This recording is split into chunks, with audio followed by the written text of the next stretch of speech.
This Save Thursday is about resourcefulness over budget. Looking back at this Doritos spicy nacho commercial I'm about to show you, I immediately remember how much fucking fun it was to make. And here's an essential part that surprises many people. We did this for almost no money. So, how does that happen? Two things: resourcefulness and honesty. And yeah, honesty and producer don't often always get lumped together in the same sentence. But if there's one thing I've learned over time that I could give advice to young producers out there in a world of imposters and frauds, being real with people is actually quite an advantage because the reputation starts to compound. And this is a perfect example of that. By the time we made this spot, I had spent years building relationships, hiring the same crew, treating people fairly, doing them right. So when it came time to ask for favors on this one, people said yes without a question. Not because they had to, but because they trusted me. And that's everything.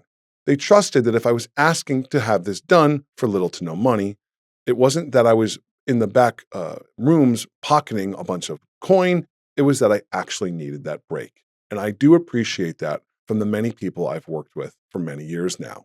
Now, before we break down some of the specifics of this, let's actually take a look of the commercial itself. Listen! Spicy hooligan! Shut up! You! Stupid! Woo! Yeah! Dude! Hey! That's my parking spot! Hey! Eat me! Spicy. Doritos spicy nacho. They deserve to be eaten. Delicious. I still laugh every single time I watch it. And so now let's break down how we kind of pulled this off. First, the costume. Originally, we had looked into renting a giant pizza costume and trying to modify it into a Dorito, but it just didn't work. It was expensive. It was hundreds of dollars, plus there's insurance involved. There's returns, there's deadlines, there's damage concerns. Way too much headache for something like this that doesn't have a big budget. And so it limits your production. So instead, we just made one. Actually, I didn't make one. My beautiful wife did, Anastasia.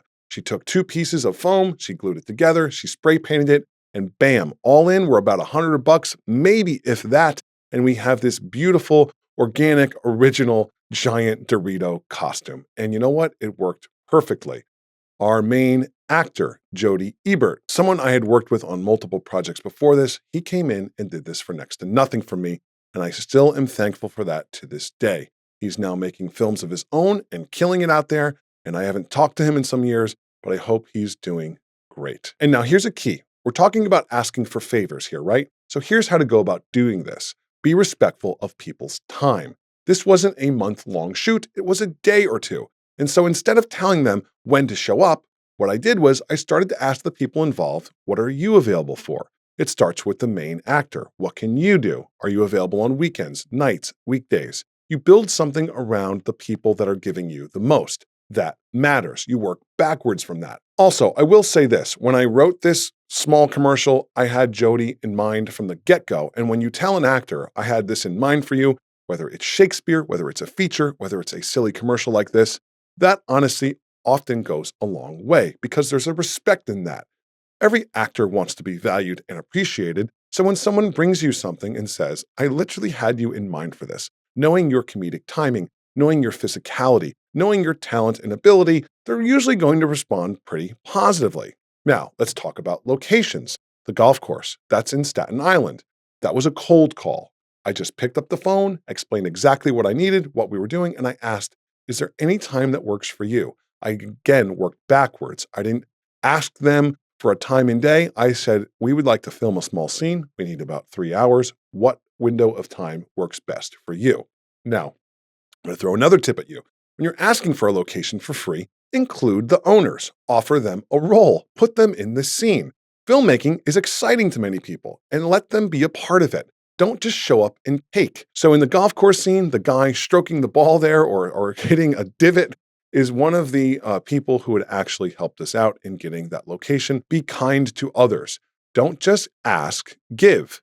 There is give and take with all things. That beautiful house that we're dropping a flaming bag of dog poo on belongs to a friend of a friend, Bill Donnelly, who did the sound on the commercial. Bill has been with us for years. He is a great person. He's incredibly talented.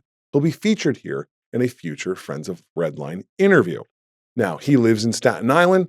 The golf course is in Staten Island. And so as you start to put these things together, you say, hey, Bill, we're going to shoot at this golf course. We know you live in Staten Island. Do you have any friends with big fancy homes? Of course he did. So then one connection leads to another, and you start to just work backwards by geography. Now, when you're asking an actor to come out for cheap or free, when you're asking for cameramen to work for cheap or free, you're not asking them to run all over God's earth. You're saying, hey, listen, we're going to spend a day together out in Staten Island. It's going to be beautiful. It's the summer. We take everybody out to lunch. We have drinks, and we get to make some funny content like this. And that's just how it works. Be a human fucking being. Be a normal fucking person. Be respectful. Be courteous. All these people out there that say they have no money and they ask you to do the impossible, get a fucking clue.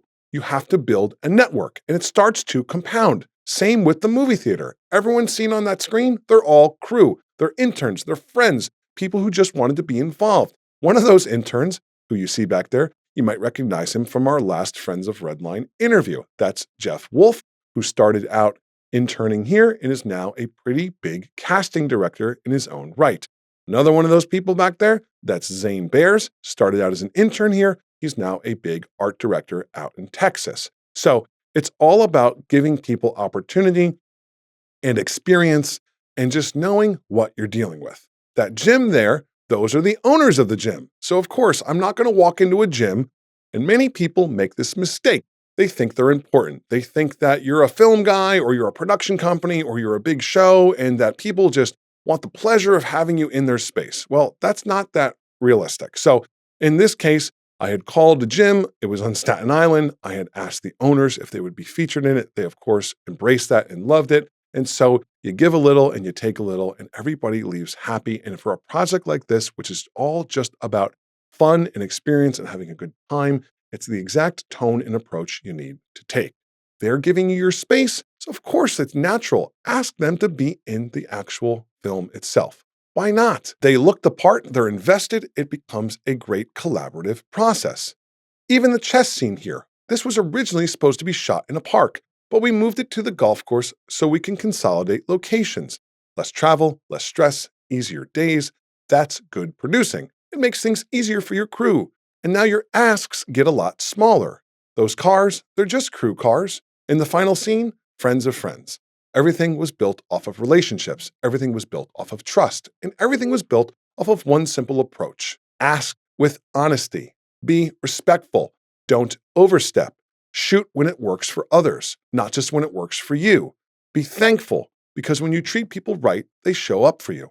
And that's how you make something that looks like it had a big budget without actually having one at all.